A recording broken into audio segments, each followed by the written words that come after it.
how's it?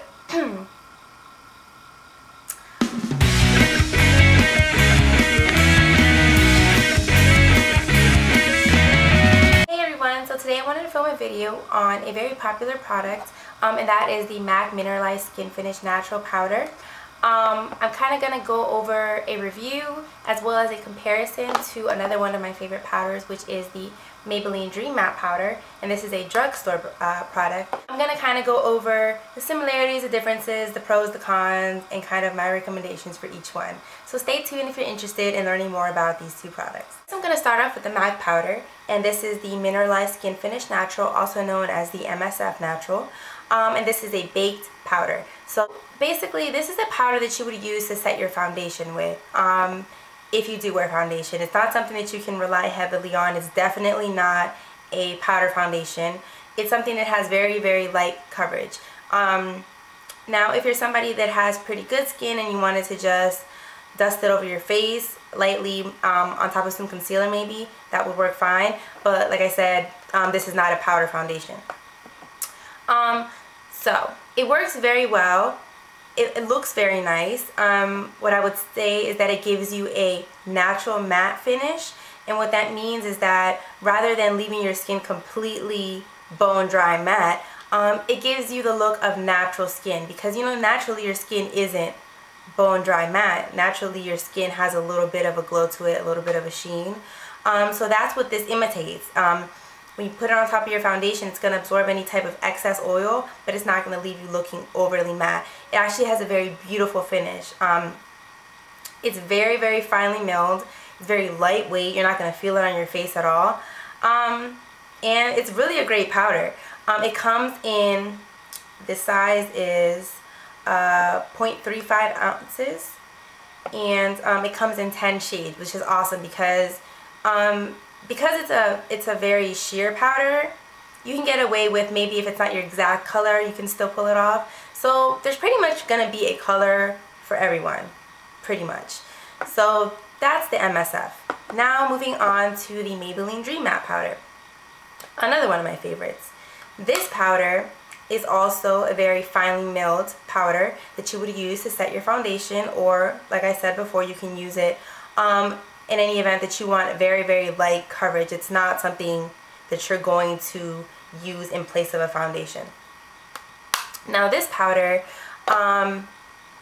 it's in the name, it's the Dream Matte Powder, is a powder that is going to remove all oil from your face. You're going to be as matte as can be when you finish putting this on your face. This one comes in 0.32 ounces, so it's not that much of a difference, even though this seems a lot smaller than this.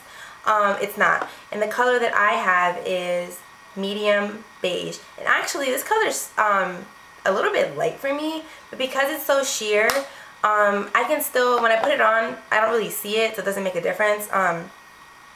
So again, like the MSF, you can probably get away with a color that's not exactly your exact color. However, I wouldn't say there's a color for everyone, because there's only 4 shades, and the darkest shade isn't much different from the lightest shade. So that's the downside of this one, that not everybody can probably use it because there's not a wide range of colors. But besides that, it is a very good powder, and I like both of these powders very much. I wouldn't compare them because I wouldn't say that one is better than the other.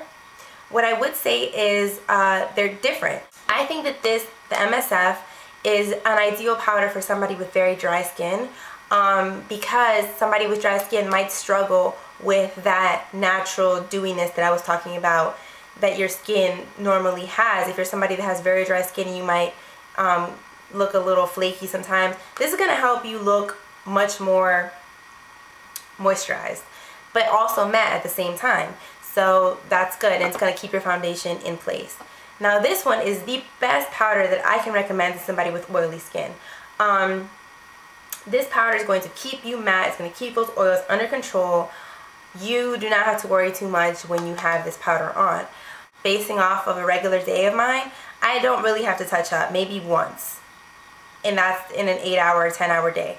So it does a pretty good job, even in the summer. This powder runs for about $30, give or take. while this powder runs for about $5 to $7. So I wouldn't recommend this one for somebody with oily skin because it's not worth the price. While it does give you a very nice finish and makes your skin look really nice when you first put it on, if you're somebody that struggles with oil, this is not going to hold up, and you're going to have to constantly be reapplying, and you're going to spend, it's going to, you know, be gone faster, and you're going to end up having to buy another $30 powder. In my opinion, you get the best bang for your buck if you're an oily skin person, to go with this Maybelline powder. So you're somebody with dry skin, of course, you know, I would never tell you to use this because it's just going to dry you out even more. It's going to make you look cakey and flaky, and you don't want that. So I would definitely go with something like this. So I guess the question is now, what if you're like me and you have combination oily skin? Well, I can tell you that I went with the Maybelline Dream Matte powder. And that is because, like I mentioned previously, if what you're trying to control is oil, the Maybelline Dream Matte powder is going to give you the best bang for your buck. Because, like I said, you're not going to constantly have to reapply. It's just more effective. So what I do is, if I'm feeling particularly dry in certain areas, I just won't put it there. I'll just put it in the areas where I feel that I need it. And because I use a setting spray, my makeup usually stays in place. I don't need it for that purpose. I just use it to control my oils. So that's the one I went with. So like I said, they both have their pros, they both have their cons. It's just a matter of which one you prefer. So hopefully you guys found this helpful. I really hope this was informative for you guys. And as always, don't forget to subscribe and look out for more videos. And I will see you guys next time. Bye!